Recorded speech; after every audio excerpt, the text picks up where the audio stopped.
Good evening and welcome to the CASAA update for the week of 2/8/2016.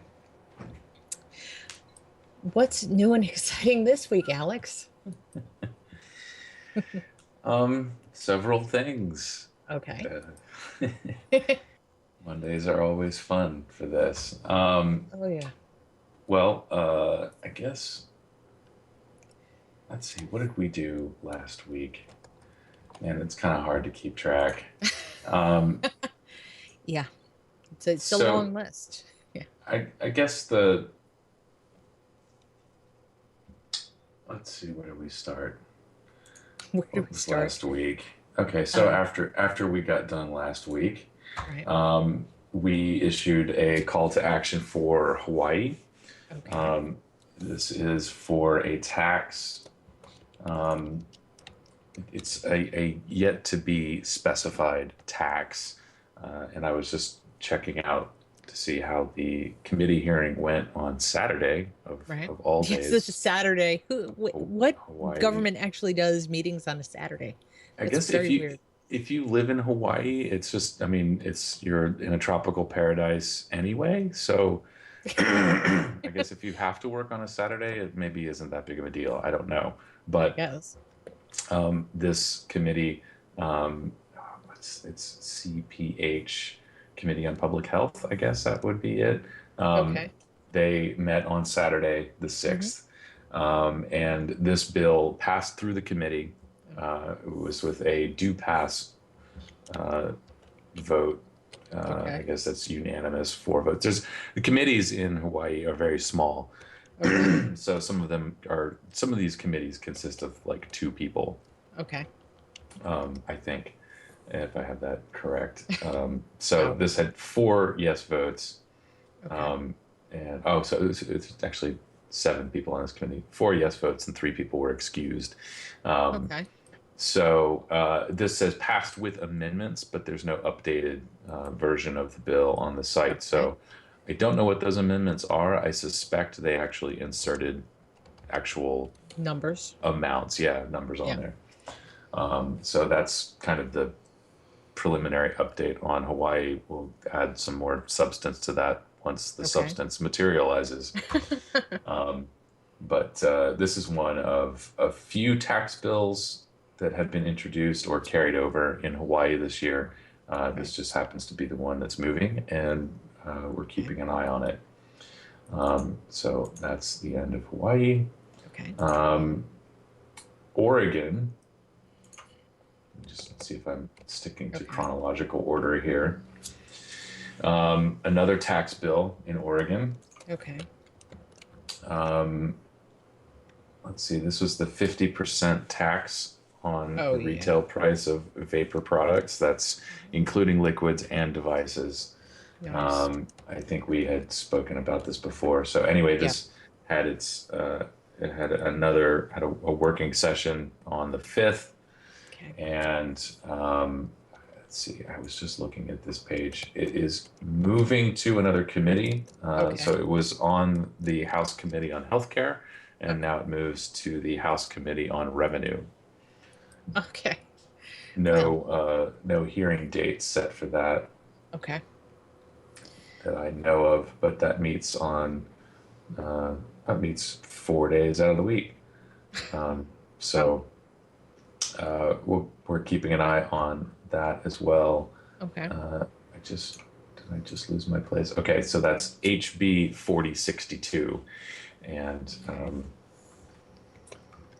we will update that as soon as we know more. Okay.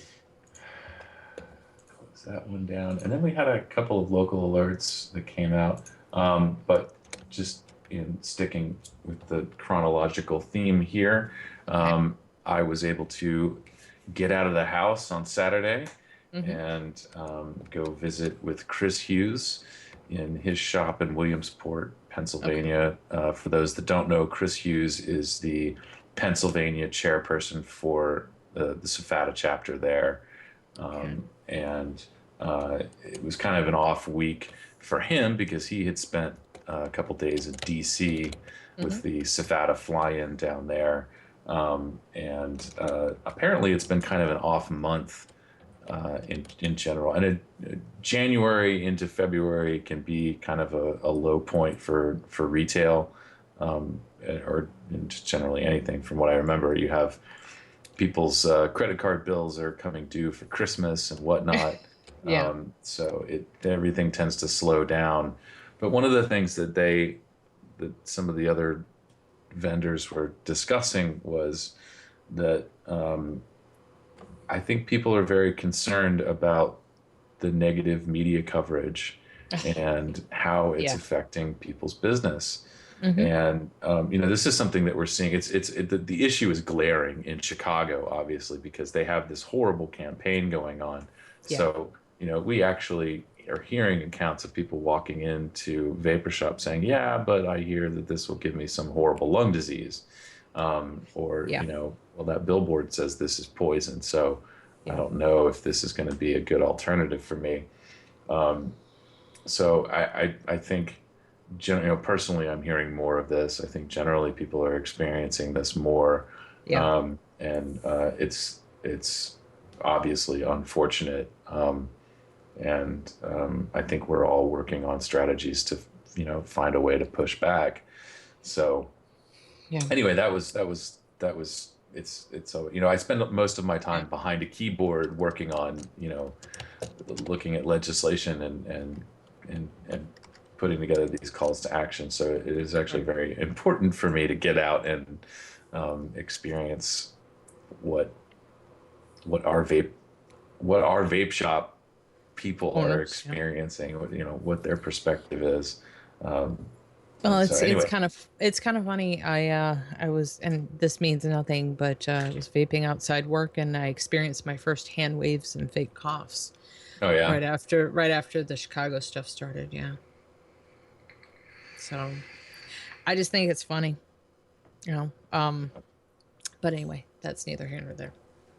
Anyway, Chris was a great host, and I had a really good time. The turnout was really, really low, but I did have some good conversations with some other people, some other Pennsylvania vendors, and Williamsport is actually a really nice little town. So Nice. If you're ever cruising through Pennsylvania and you're along I-80, don't be shy about popping up to Williamsport. No, the Chamber of Commerce or Tourism didn't pay me to say that. I just, You just threw a nice plug their way. We drove around a little bit. I have a soft spot in my heart for all of Pennsylvania. I lived there for a long time, so it was a nice place to visit. A very, very impressive and gorgeous historical district. So anyway, that's awesome. Enough of the travel blog. All of that aside, let's slam back into reality here. We got a couple of local alerts to bring up. The first, I'm gonna go with Alameda County, California. Okay. They have a County Supervisors meeting tomorrow. Okay. At 10:45 in the morning, and this is regarding a tobacco retailer license ordinance. Again, we just updated this to update the time essentially, and to encourage people in Alameda County to send emails to Board President Scott Haggerty. Okay. Some feedback we've gotten from Bob Swanson, who is on staff with Supervisor Nate Miley, Right. This is like the second or third time that this hearing has been rescheduled, if I got this right. This is actually kind of if you look at our call to action, we've just been updating this since December. So this has been dragging on. I believe Alameda County was the one that there was enough pushback against an indoor use ban, so that got resolved. But now they're still looking at this licensing issue, Right. and so there's a separate vapor retailer licensing scheme that they're working into a different ordinance, but I think they want to take care of this tobacco retailers ordinance first, and get that hopefully just tabled and keep that off the thing. So if you live in Alameda County, by all means, please send an email to Board President Haggerty and let him know that you're opposed to this. Nice. So that is Alameda County. The other local alert that's, for whatever reason, not popping up in the local alert feed, Albany County, New York. Okay. Which, again, we're with the New York County Legislatures, which is just, I don't know if bizarre is the word, but I don't really know how effective it is. But, excuse me. I'm still trying to kind of wrap my head around the process here because I had to go back and correct this. Okay. So it's on the agenda for public hearing. It's item number 73 on the agenda, which is linked in our call to action. Right. And this is for a meeting tomorrow, February 9th. Okay. Excuse me, I'm dry. Yeah, I hear you, me too.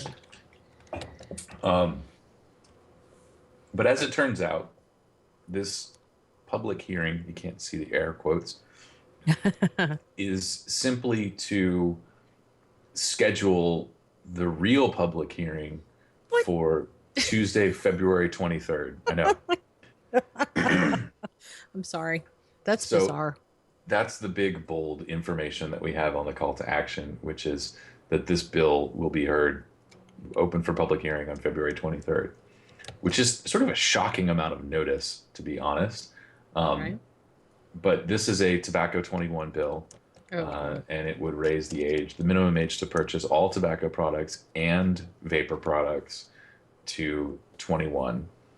And so we've included contact information for everyone that we can track down. Okay. There are 39 legislators in the county of Albany. Wow.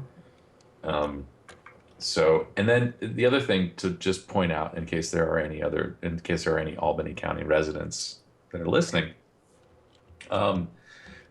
if you want to do the kind of proper thing and reach out to your county legislator, I provided the link to find your district. I just want to give everybody the kind of advance notice so you don't get discouraged. It's that link takes you to a table with all 39 districts. It's just a grid table thing, hyperlinked on. You click on your district. Okay. If you don't know your district, you're going to have to hunt for it.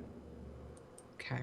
It's not a convenient map that breaks down the county by district. It's a table, and you just click on each one until you find the outline of where you kind of live. Right. And that's how you find your district. And then you can come back to our convenient list and send your county legislator an email. Right. I am just kind of obviously a bit baffled and confused by how on the surface these county legislature websites appear to be all about information and transparency, but when you actually when I want to go and it is exceedingly difficult to find an agenda. I don't think I actually found the agenda successfully through their website. It exists somewhere on the Albany County Legislature website. It exists, but that's not how I got it. I got it in an email from someone that provides us with information. You know, is it really shocking to you, though, how murky it is? it's, I mean, the cynical, like, you know, the the person I am that exists in the world. Mm-hmm. No, it's not shocking to me. I expect it, which is unfortunate. Right. But at my core, I mean, I mean, trying to look at it objectively, like, oh, hey, this is a government website. I should be able to go here and find what I need. Thank you very much, government. That, if I lived there, I would be paying for this service Mm. already. Like, this is what I expect from government is Right. access to information and, forms and explanations about things and being able to review the laws. If I'm a business owner in a county Right. and I want to set up shop, I want to go research the laws and make sure that I'm compliant because Sure. that's just a good thing to do. And maybe there's an issue that's going to come before the county legislature that I might be interested in and I might need to participate in. Right. I should find out about that hearing. I may have Yeah. something to say. Exactly. All of those things, that's democracy. But these websites are built so poorly. Like, and I don't know if I pitched this before, and Right. I don't really think there's a whole lot of money in this idea, Mm-hmm. but if there are some, crafty internet entrepreneurs out there, you Right. might be able to sell this to some government bodies that you can come in and make their websites more effective, I think. Do you? And I sent you the link. You remember that video I sent you where it talked about, it was saying that people aren't cynical. People really do want to participate in government, but the government makes it so obtuse they can't. Yeah, I think I tweeted out a screenshot from that TED. Yeah. It's a TED talk. Yeah, I it is. believe it's a former, was he a former mayor or a former city council person from Yeah. I want to say It's in Berkeley yeah. or Oakland. Yeah. And he talks about how if you look at, say, an ad for shoes, you know that shoes are on sale and this is the style and this is when the sale starts and this is when the sale ends. But when you Hmm. go to look for a story about the government, it's just so obscure you can't find any information, and it makes it really hard to participate in a participatory system, Hmm. like by design. And I think that's what we're kind of running into here. Yeah, I think some of it is a consequence of having to be straight. Like, it's just a bare bones kind of straightforward. Like, to some extent they're required to post the language of the law or Right. whatever. There's some legal stuff there, I think, that's involved. But Right. one of the things that they do point out is that you know when you see a public post for a city council hearing or a particular issue, Yeah. it's very dry, and there's the language of the ordinance or whatever that's posted first, and then somewhere way down at the bottom you can find the date and time and Yeah. place. Yeah. Maybe you can find the place. That's the other problem I have with a couple of sites is that Right. I'm, on one hand, I think the county legislatures are a good example. The the legislature offices, the address that's actually on the agenda Right. is the address for the office, or like where the county legislature is located, like where you would send mail to. But where they have their hearing is a completely different building. I think it's in the neighborhood, but it's a completely different address. So, and you find that a couple of times. You'll see one address for something, but the actual hearing is going to be somewhere completely different, and you actually have to hunt for that. Yeah. Um, so yeah. Anyway, I'm getting up, but yeah, it's if you had to advertise retail goods the same way that city council hearings or whatever is I can't even say advertised, No, they don't. but for lack of a better term, advertised. Yeah. No one would buy anything ever. No. We No. would all be running naked in the streets, or just I think burlap sacks that's with holes cut out in them. That would be the Maybe. style. Garbage bags. Nice garbage Yeah. bag suit. So we've gone sufficiently off track here, but just to bring it back around, Okay. If you live in Albany County, we do have a call to action up for you. Everybody who lives in Albany County should have gotten an email. But this is a great opportunity. We have a lot of lead time on this to send emails. Tobacco 21 policies are steamrolling across the country. Oh yeah. This is, in my opinion, this is superfluous feel-good legislation. Oh yeah. And I think in CASAA's position on this is that the fact that it's including low-risk alternatives in this law is bad. And generally speaking, the course of action will be to oppose it entirely, Right.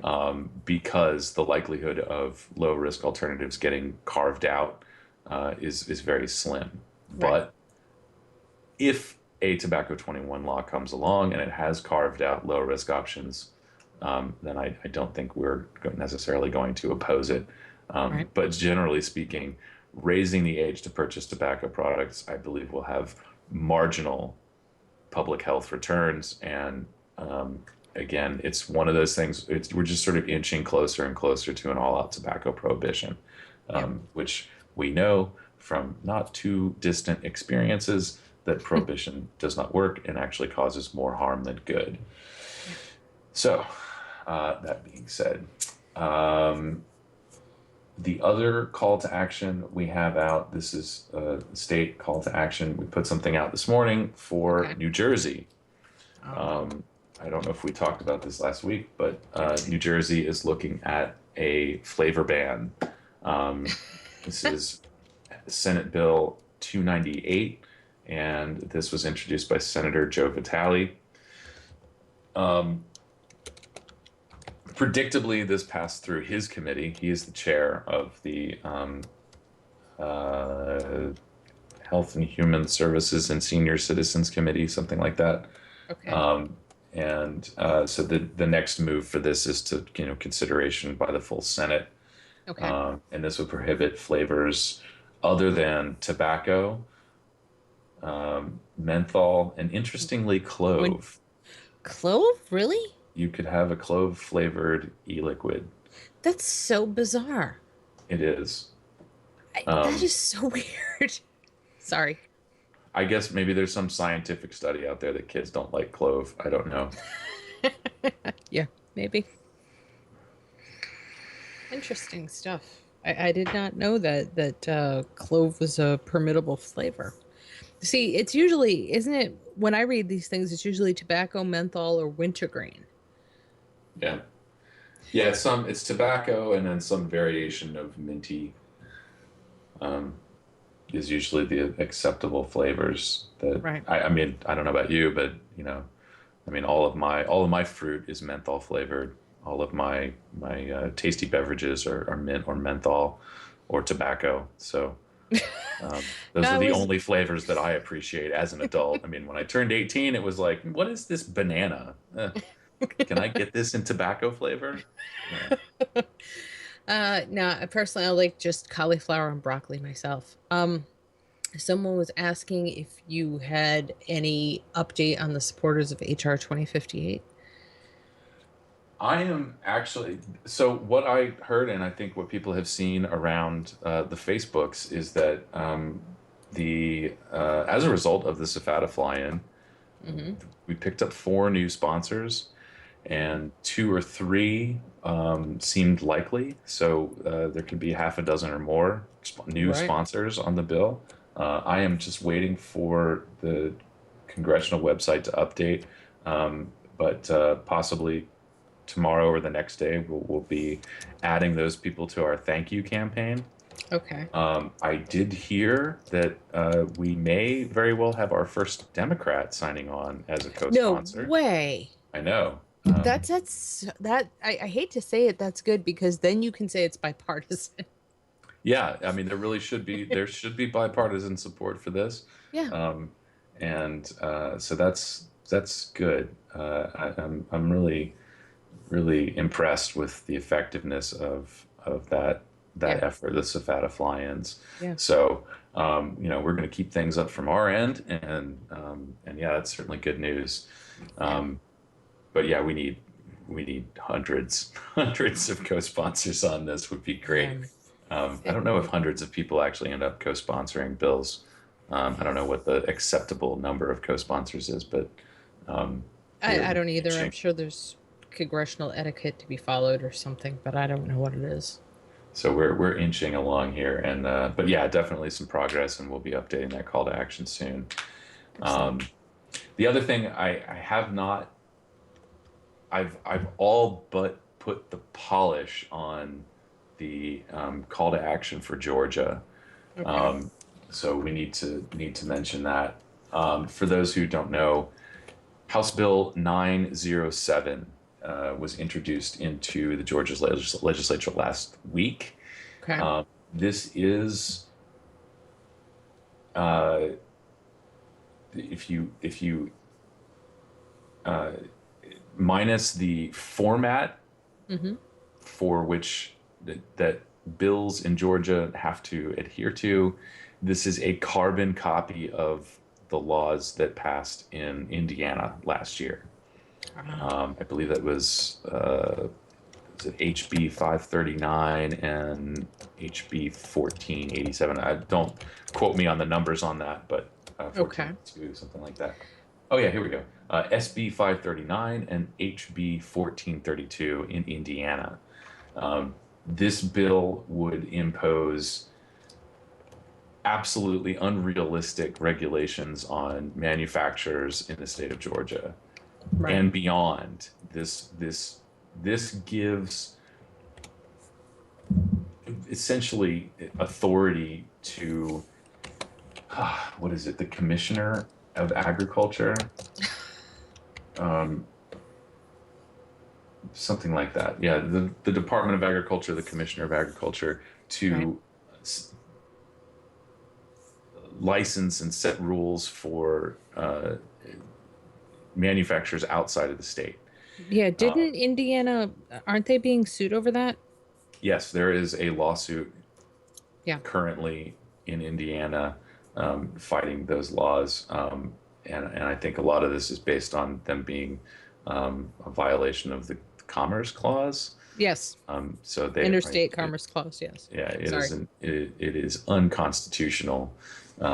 This law to the extreme. Yes. And this is obviously being promoted by somebody with lots of money. This did not come from the tobacco companies. This did not come from the vaping industry. This did not come from health organizations. This came from somebody who wants to basically tip the scales in their favor and their favor alone. So fortunately, I think enough of the vaping community saw what happened in Indiana, sees what's happening in Indiana, and I am hopeful that we don't have to work too hard to convince people that this is a horrible bill. Right. A lot of what happened in Indiana last year, I think that there were some hiccups. There was some, this bill was just, if you didn't follow Indiana at all last year, it was ridiculous. It was absolutely outrageous. At one of the hearings, there were a lot of excellent points made by opponents to this bill, and the author, whoever, I don't think he's the author, but he puts his name on as the author. Right. Sort of gave this promise, like, oh, okay, we see how this could be really detrimental. We're going to go back and we're going to reword some things. And I kept checking this, and everybody kept checking to see what was rewarded. I think they brought down the cost of the license. There was a couple of other things that kind of got changed, but really, at the end of the day, there weren't substantive enough changes to this bill to allow for the industry to continue going. So it was a lot of. The hearings associated with those bills in Indiana, it was just a dog and pony show. And at one point, I think somebody was able to say that the industry was supportive of this bill. And some of the language that we had to put in our communications were, no, like the industry does not support this bill. Consumers don't support this bill. because you're basically taking away our access to the wide variety of vapor products, not just in Indiana, but the rest of the country. Yeah. And so, yeah, this So, effort is absolutely scary. yeah. And our concern is that if this passes in a second state, then there's, it's going to be easier for this to be worked through in other states. Let me ask you how, and this is a strange question, but if you're seeing it pop up in another state, what are the chances it's going to spread further? Well, that's the concern, and I mean, I don't think I hope we're not going. We're coming up on the deadlines to introduce bills in most states, Right. except for there's a few remaining that have not started sessions.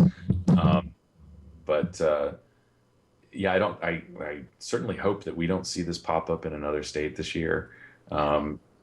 But yeah, I mean, if it passes in Georgia and these people feel bold enough, then I don't know why they wouldn't try to do it in another state. It really depends on. I don't know much about the people who are promoting this. By the way, and if I did, I don't think I would feel comfortable naming names. But it's pretty clear that it's one it's one group. Okay. So yeah, I even refer to this as toxic legislation, and that implies that this, could spread to other places.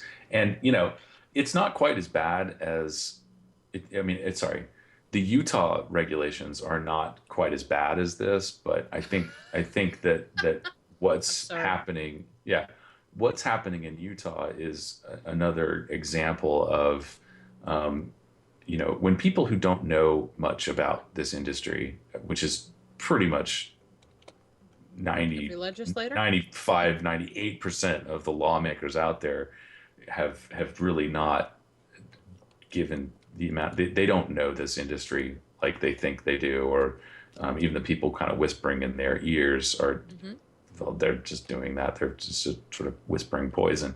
But they're approaching regulations from a weird place, and not really, I think, considering the perhaps unintended consequences of what they're proposing. So, we're looking at the regulations that have passed and are being implemented in Utah are pretty comprehensive, and just by all accounts, a lot of it is unnecessary. So, there are now labeling requirements in Utah that are specific to Utah. There are labeling requirements in California that are specific to California. There's a labeling law in Washington State that will create specific labeling language for Washington. And so, manufacturers are going to have to pick and choose if they want to do business in these states, because it's, so, if the bill in Washington passes, they might see themselves not getting a whole lot of variety from outside of Washington State. Utah, I don't exactly. Utah was actually a little bit more flexible. The Department of Health, whoever's responsible for all of this, allows, as a retailer, I can get product shipped in from out of the state, and then I will have a sticker that I can put on that will make it compliant. So that's a pretty reasonable solution, but there's a cost associated with that as well. So yeah, this Georgia bill is by far the worst piece of legislation that we hope we're going to see this year. So yeah, I'm just kind of waiting for some more feedback from Georgia Smoke Free Association to put this out. But yeah, Georgia residents can look for this to come out probably in the next day or two. Okay. And I know we've gone really long, but it's now my job to do the transcripts for these podcasts, so I don't have to worry about offending Julie. Yeah. And thank you for taking notes during this. It's very helpful.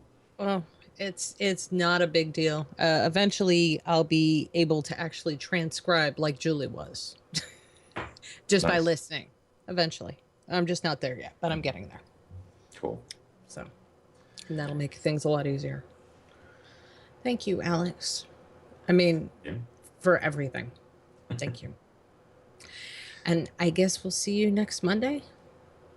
I may be traveling. I'm headed out for a memorial service for my grandma this weekend, Ah, so okay. Well, I probably be in the air okay. somewhere on Monday.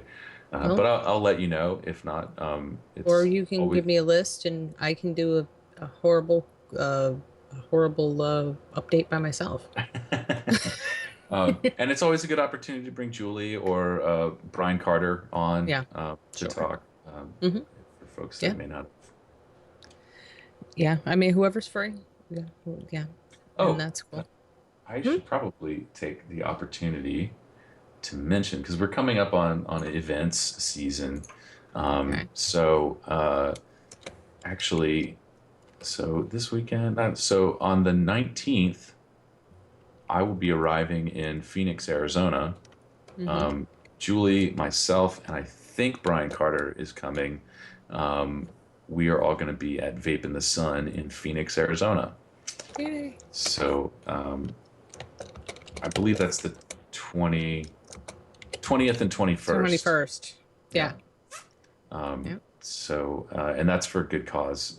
That's, we're Vape raising event. that event is raising money and awareness for Vape, which is Hmm. an organization that we support. It is the vaping community's. I don't know if it's the only legitimate charity in the vaping community, but it's certainly. It's the Um, only 501c3, isn't it?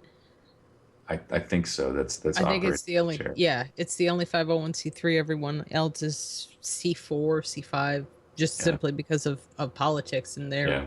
not, I We're think. all raw political, but yeah, a great organization. It should be a great time.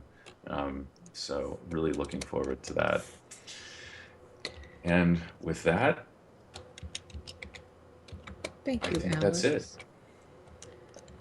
Thank you so much. And we will get an update from one of the other board members next week. And I hope, I'm sorry about your loss. It's okay. Grandma was 92 years old. She got to meet her great grandchildren, Wow. and she has led a pretty extraordinary life. So, although we're sorry to see her go, Yeah. we should all be as lucky as my grandma. So, it will be more of a celebration than anything. Excellent. Yeah. Thank you, Alex. Have a Okay. good night and see you in 2 weeks. All right. Thanks. Okay. Bye. See ya.